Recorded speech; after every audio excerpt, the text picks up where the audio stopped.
प्रभु ईसा मसीह में स्नेही बंधुओं, हमारे पिता ईश्वर और प्रभु ईसा मसीह आप लोगों को अनुग्रह तथा शांति प्रदान करें।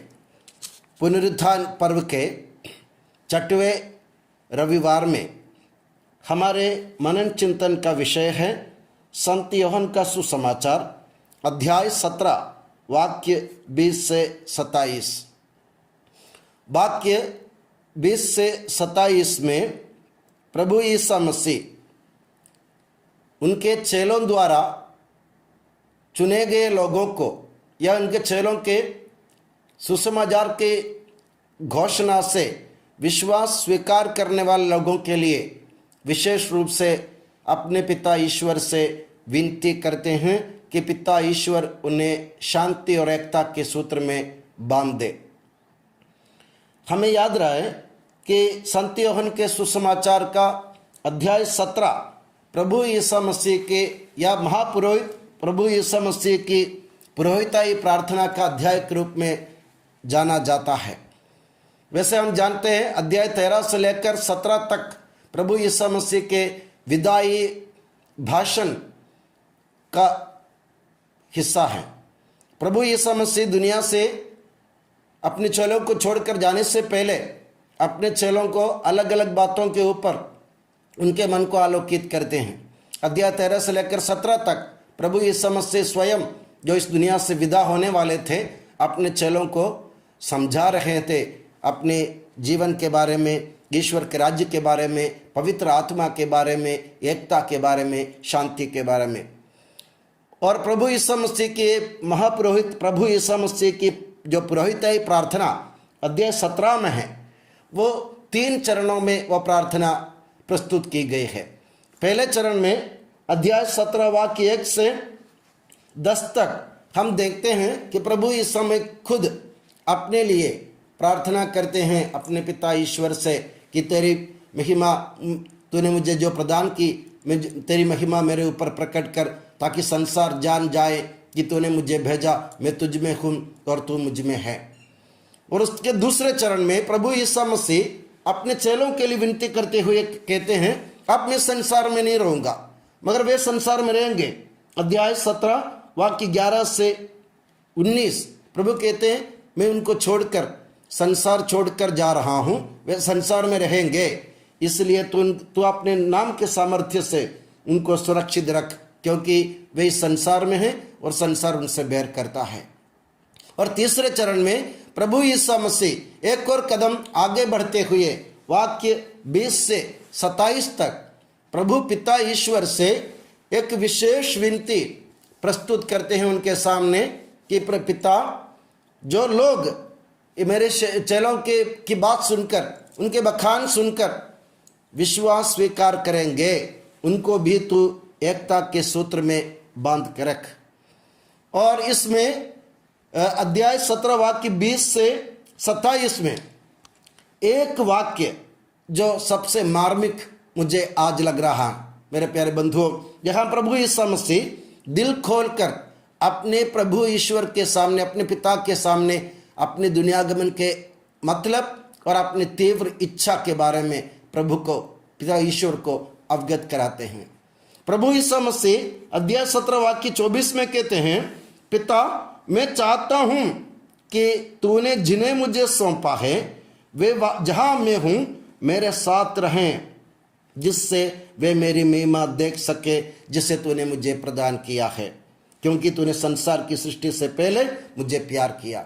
मेरे प्यारे बंधुओं, प्रभु ईसा मसीह की इच्छा, उनकी अभिलाषा, उनका अरमान, उनकी तमन्ना यही थी कि हम लोग प्रभु के साथ पिता ईश्वर के राज्य में शांति से रहे।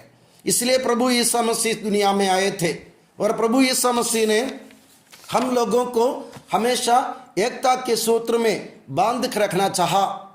और इसके बारे में संत पौलुस प्रभु ईसा मसीह के दुनिया आगमन के विशेष उद्देश्य के बारे में संत पौलुस एफेसियों के नाम पत्र अध्याय 2 वाक्य 11 से लेकर 23 तक हम लोगों को समझाते हैं पिता ईश्वर ने क्यों इस दुनिया में प्रभु ईसा मसीह को भेजा था। इसलिए भेजा था कि हमें हमारे बीच में एक नई मानवता की स्थापना करे जहाँ कोई किसी प्रकार का भेदभाव ना हो। और संत पौलुस एफेसियों के नाम पत्र यानी आज के तीसरे वाचन में एफेसियों के नाम पत्र में संत पौलुस कहते हैं, आप जन्म से गैर यहूदी हैं और उन लोगों द्वारा बेखतने कहे जाते हैं जिनके शरीर में खतना किया गया है। आप लोग याद रखें, पहले आप मसीह से अलग थे, इस्राएल के समुदाय से बाहर थे, विधान की प्रतिज्ञाओं से अपरिचित और इस संसार में आशा और ईश्वर से रहित थे। ऐसी एक हालत में पिता ईश्वर ने प्रभु ईसा मसीह को इस दुनिया में भेजा और प्रभु ईसा मसीह ने हम लोग यहूदियों और गैर यहूदियों के एक कर दिया। दोनों में जो शत्रुता की दीवार थी उन्होंने उसे गिरा दिया और अपनी मृत्यु द्वारा विधि निषेधों की संहिता को रद्द कर दिया। इसलिए इस प्रकार उन्होंने यहूदियों तथा गैर यहूदियों को अपने से मिलाकर एक नई मानवता की सृष्टि की और शांति स्थापित की है। उन्होंने क्रूस द्वारा दोनों का एक ही शरीर में ईश्वर के साथ मेल कराया और इस प्रकार शत्रुता को नष्ट कर दिया। तब उन्होंने दोनों को शांति का संदेश सुनाया, आप लोगों को जो दूर थे और हम लोगों को जो निकट थे, क्योंकि उनके द्वारा हम दोनों ने एक ही आत्मा से प्रेरित होकर पिता के पास जा सकते हैं या पहुंच सकते हैं। तो संत पौलुस प्रभु यीशु मसीह के दुनिया आगमन का रहस्य उद्धारण कर रहे हैं या रहस्य का खुलासा कर रहे हैं कि प्रभु क्यों आए थे। क्योंकि वो कहते हैं आखिरी में, क्योंकि उनके द्वारा यीशु मसीह के द्वारा हम दोनों एक ही आत्मा से प्रेरित होकर पिता के पास पहुंच सकते हैं। आखिर प्रभु यीशु मसीह का उद्देश्य भी यही था। उन्होंने कहा अध्याय 17 वाक्य 24 में, पिता मैं चाहता हूं कि तूने जिन्हें मुझे सौंपा है वे जहां मैं हूं मेरे साथ रहे। तो मेरे प्यारे बंधुओं, प्रभु यीशु मसीह के इस दुनिया आगमन का उद्देश्य स्पष्ट है। प्रभु हमें पिता ईश्वर के पास ले जाना चाहते हैं और उन्होंने इसलिए हमारे बीच जो गैर यहूदी और यहूदी हम दोनों के बीच में जो शत्रुता की दीवार थी उन्होंने उससे जो दीवार थी उन्होंने उसे गिरा दिया है और हम लोगों के बीच में से हमेशा के लिए भेदभाव को उन्होंने हटा दिया है। तो इसलिए हमें क्या चाहिए, जैसे कलोसियों के नाम पत्र में संत पौलुस कहते हैं, आप लोगों ने अपना पुराना स्वभाव और उसके कर्मों को उतार कर एक नया स्वभाव धारण किया है। वो स्वभाव अपने सृष्टिकर्ता का प्रतिरूप बनकर नवीन होता रहता और सत्य के ज्ञान की ओर आगे बढ़ता है, जहाँ पहुंचकर कोई भेद नहीं रहता, जहाँ ना यूनानी है ना यहूदी, ना खतना है ना खतने का अभाव, ना बर्बर है ना स्कूती, ना दास है ना स्वतंत्र, वहाँ केवल मसीह है जो सब कुछ और सब में है। मेरे प्यारे बंधुओं, याद रखिए कलोसियों के नाम पत्र अध्याय 3 वाक्य 9 से 10 ये स्पष्ट है। प्रभु यीशु मसीह हमसे यही चाहते हैं, हमारे बीच में कोई भेदभाव ना रहे, हम सब पिता ईश्वर के राज्य में प्रभु यीशु मसीह के द्वारा पहुंच जाए। वहाँ केवल मसीह है जो सब कुछ और सब में है। इसलिए संत पौलुस कुरिन्थियों को समझाइश देते हुए, उनको डांटते हुए, संत पौलुस उन लोगों के बीच में जो भेदभाव हो रहे थे उनको खत्म करने की आशा करते हुए संत पौलुस कुरिन्थियों के नाम पत्र पहला पत्र अध्याय 3 वाक्य 4 से 9 में अपने लोगों को समझाइश देते हुए कहते हैं, मेरे प्यारे बंधुओं, आप लोग आपस में क्यों बटे हुए हैं। वे कहते हैं अध्याय 3 वाक्य कुरिन्थियों के नाम पहला पत्र अध्याय 3 वाक्य 4 से 9, जब कोई कहता है मैं पौलुस का हूँ, जो कोई कहता है मैं अपोलोस का हूँ, तो क्या ये निरे मनुष्यों जैसा आचरण नहीं है। अपोलोस क्या है, पौलुस क्या है? हम तो धर्म सेवक मात्र हैं जिनके माध्यम से आप विश्वासी बने। हमें प्रत्येक ने वही कार्य किया जिसे प्रभु ने उसको सौंपा। मैंने पौधा रोपा, अपोलोस ने उसे सींचा, किंतु ईश्वर ने उससे बड़ा किया। न तो रोपने वाले का महत्व है और न सींचने वाले का, बल्कि वृद्धि करने वाले अर्थात ईश्वर का ही महत्व है। रोपने वाला और सींचने वाला एक ही काम करते हैं और प्रत्येक अपने अपने परिश्रम के अनुरूप अपनी मजदूरी पाएगा। हम ईश्वर के सहयोगी हैं और आप लोग हैं ईश्वर की खेती और ईश्वर का भवन। तो संत पौलुस भी बड़े स्पष्ट शब्दों में कुरिन्थियों को समझाते हैं कि हम लोग ईश्वर के सहयोगी हैं और आप लोग ईश्वर की खेती, ईश्वर का भवन। मेरे प्यारे बंधुओं, प्रभु यीशु मसीह इसलिए दुनिया में आए थे कि हमें प्रभु ईश्वर के सहयोगी बनाने के लिए, हमें प्रभु ईश्वर के सहयोगी जैसे पिता ईश्वर से यीशु मसीह के संबंध को याद रखते हुए, जिस तरह प्रभु यीशु मसीह और ईश्वर एक था, उसी तरह हमें भी अपने जीवन को प्रभु यीशु मसीह में जोड़कर अपने भाइयों को अपने साथ में लेकर चलने की ज़रूरत है।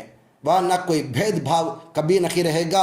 नहीं तो प्रभु यीशु मसीह जैसे हम देखते हैं संत लूकस के सुसमाचार के अध्याय 13 वाक्य 34 में प्रभु ने जैसे यरूशलेम के लोगों को देखकर प्रलाप किया था, विलाप किया था, रोया था, एक कहते हुए मैंने कितनी बार चाहा कि तेरे संतानों को एकत्र कर लूं, जैसे मुर्गी अपने चूजों को अपने डैनों के नीचे एकत्र कर लेती है, परंतु तुम लोगों ने इनकार किया। मेरे प्यारे बंधुओं, प्रभु यीशु मसीह जैसे मैंने कहा एक स्पष्ट उद्देश्य को, इरादा को पूरा करने के लिए आए थे। वो इरादा ये था कि वो चाहते हैं कि जहाँ वे हैं वहाँ हम भी उनके साथ रहें। और उन्होंने कहा कि तुम पिता से उन्होंने विनती की कि हम लोगों को इस दुनिया में सुरक्षित रखे अपने नाम के सामर्थ्य के कारण। और प्रभु यीशु मसीह के साथ चलकर, जैसे एफेसियों के नाम पत्र में और कोलोसियों के नाम पत्र में जैसे हमने पढ़ा, प्रभु यीशु मसीह सब कुछ और सबके ऊपर है और उसी से चलकर हम पिता के पास बेहिचक जा सकते हैं। और ये शांति और ये भेदभाव मिटाने की भावना जब तक हम अपने मन में जागृत नहीं करेंगे, तो याद रखिए जिस तरह प्रभु ने यहूदी लोगों की तरफ इशारा करते हुए, यरूशलेम की तरफ उंगली करते हुए प्रभु ने बड़े दुख से रोया, उस तरह हमको हमारे ऊपर भी इशारा करते हुए प्रभु को रोना पड़ेगा। मैंने कितनी बार चाहा कि जैसे तेरे संतानों को एकत्र कर लो, जैसे मुर्गी अपने चूजों को अपने डैनों के नीचे एकत्र कर लेती है, परंतु तुम लोगों ने इनकार किया। मेरे प्यारे बंधुओं, याद रखिए प्रभु ईश्वर, पिता ईश्वर ने प्रभु यीशु मसीह को इस दुनिया में इसलिए भेजा था कि हम उनके द्वारा पिता के भवन में, पिता के राज्य में पहुंच जाए। और पिता ईश्वर ने यीशु मसीह को दुनिया की सृष्टि से पहले चुनकर जिस प्रकार उनको महिमा प्रदान की, उसी तरह पिता ईश्वर हमको भी ये महिमा प्रदान करना चाहते हैं। ये महिमा का मतलब है ईश्वर के पुत्र का स्थान प्रदान करना चाहते हैं। और हमें चाहिए हम यीशु मसीह से जुड़े रहें, एक दूसरे के साथ चले, एक दूसरे के हाथ थामें और हम अपने बीच में से भेदभाव हमेशा के लिए मिटा दे, क्योंकि प्रभु यीशु मसीह ने अपनी आहुति देकर, अपनी जान की आहुति देकर हमारे लिए क्रूस में अपना रक्त बहाकर, अपने शरीर रक्त हमारे लिए बांटकर प्रभु ने हमारे बीच में एक नई मानवता की स्थापना की। वो नई मानवता प्रभु यीशु मसीह के द्वारा ईश्वर के पास पहुंचने की मानवता है, जहाँ ना भेदभाव है, ना उसमें यहूदी है या यूनानी है, ना कोई बर्बर है, ना स्कूती है, ना खतना है, ना खतने का अभाव। इसका मतलब है किसी भी प्रकार के भेदभाव यीशु मसीह के चेलों के बीच में होना हमारे ईश्वर के राज्य के लिए बहुत बड़ा खतरा है। आज हम जानते हैं कि हमारी कलीसिया में कई प्रकार की अशांति का आलम चल रहे हैं। मेरे प्यारे बंधुओं, हम सतर्क रहे, सावधान रहे। प्रभु यीशु मसीह के उद्देश्य की पूर्ति के लिए हमें अपने जीवन बिताने की ज़रूरत है। हम कभी अपने कर्मों से, अपने कार्यों से, अपने वचन से, मनसा वाचा कर्मणा हम प्रभु यीशु मसीह और ईश्वर के राज्य को नष्ट को खतरा ना पहुंचाए या प्रभु यीशु मसीह के राज्य को नुकसान ना पहुंचाए, बल्कि अपने जीवन द्वारा प्रभु यीशु मसीह से जुड़े रहकर उनके द्वारा उनके शरीर से प्रवेश करते हुए हम पिता के ईश्वर के पास जाए और प्रभु यीशु मसीह की ये इच्छा पूरी हो। पिता, मैं चाहता हूँ कि तूने जिन्हें मुझे सौंपा है वे जहाँ मैं हूँ मेरे साथ रहे। प्रभु यीशु मसीह की ये इच्छा पूरी करने के लिए हम अपने जीवन अर्पित करें और प्रभु ईश्वर के राज्य के विस्तार के लिए अपने आप को खर्च करें, जैसे प्रभु यीशु मसीह ने खर्च किया। और ये प्रार्थना हमेशा प्रभु यीशु मसीह की यह प्रार्थना याद रखिए, पिता, जैसे मैं तुझ में हूँ तू मुझ में है, वे ही हम में बने रहे। मेरे प्यारे बंधुओं, एकता, शांति और अमन चैन प्रभु ईश्वर के राज्य के सबसे बड़ा गुण है, यह सबसे बड़ी पहचान है। उसको बरकरार रखने के लिए हम कोशिश करें। जैसे मैंने कहा, हमारे किसी भी प्रकार के कर्म से, कार्यों से प्रभु यीशु मसीह या प्रभु ईश्वर को कभी ठेस ना लगे, इसके लिए हम प्रयास करें। और मैं चाहता हूं कि प्रभु यीशु मसीह और पिता ईश्वर हमें एकता के सूत्र में बांधते हुए ईश्वर के राज्य के विस्तार करने की सामर्थ्य और शक्ति प्रदान करे। और मैं ये दुआ करता हूँ कि प्रभु यीशु मसीह और माता मरियम आप सभी को हमेशा अपनी नियामत की छत्र छाया में सुखी और सुरक्षित रखें। पिता, पुत्र और पवित्र आत्मा के नाम पर आमीन।